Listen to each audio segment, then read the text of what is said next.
So I think esports is really poised, although we've not been able to monetize esports as much, but given all the changes, both from a policy, both from a number of games perspective, the changes on a global stage, I think esports is very well poised to take off. And of course, mobile gaming, which is you can include that as part of esports as well. So I think regulation will have a very key role to play in terms of how we grow, and also in a very important way facilitate that growth if the regulation is done in a accurate and in a proper manner. So I think for an advisory, it's a very new area, but we've got significant experience in policy frameworks. So we've done it obviously for traditional sports. We are currently working with several governments on their esports and gaming policies as well. So that's one area where we can help and advisory can help.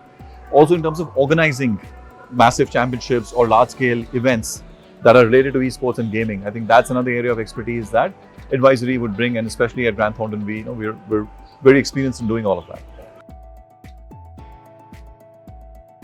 So India's got a very strong developer ecosystem, right? So obviously, you have companies coming in, creating local content. We're also seeing a lot of regional content, regional language content being created. So that's expanding the demographics, making it more inclusive. Where we need a little bit more investment and effort is more on game development, on content creation. So those areas are where I think we will need to see more investments coming in. But developer ecosystem obviously is very strong. I think India is on an upward trajectory, still ways to go before we catch up with the more matured gaming countries like Korea and the US and of course China. But I think with the right policy, with the numbers we're seeing, the adoption rates, I think it's going to be India that's going to play a key role in defining that. And I think gaming will be a key contributor to India's digital economy. So over the next 4 or 5 years, I think India's share of the global gaming market will increase.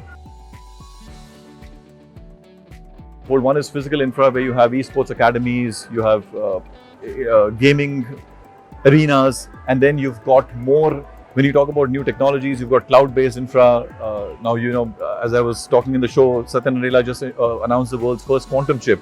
So that, of course, will have a key role to play from a gaming infra perspective as well. We can advise in terms of setting up the infra, managing even the construction of, let's say, the esport academies per se, integrating it into the school curriculums, how does gaming play a role? All of that, I think an advisory will have a very key role to play in those areas. If you look at the national education policy, now sports is an integral part and has to be an integral part of the NEP as well. And sports today includes esports, right? So you've got a lot of kids, youth getting into gaming. So it's imperative that there should be a gaming integration into the school curriculum as well, in the form of, you can start off obviously with educational games, and then as you obviously take it ahead into more advanced classes, you'll have the more sort of actual gaming courses and gaming information also integrated into that curriculum. But it is a legitimate career, right? So there's no doubt about it. There's good money to be made. As I said, gamers are now treated on par with traditional athletes. So it's important to ensure that you phase it in a manner where it's integrated at a young age, but then progressively goes up as you get into advanced classes and advanced grades. It's still very early stages for AI, right? I mean, we're seeing a lot of AI being integrated. It's going to come into multiple games. You will have the amount of data that we sit on today. AI models are very capable of creating customized experiences. We spoke about in-app purchases, curated to each player's needs, each player's requirements, demographics. So I think as you see over the next couple of years, you'll see that AI piece come into a lot of these games. Even on mobiles today, for example, the processors are capable of handling a lot of processing on the device itself. You don't need massive supercomputers to do the processing that you needed to do maybe a few years ago, right? So with that leap in processor technology, with quantum computing now coming in, you combine that with AI and cloud, and it leads for a completely customized and curated experience.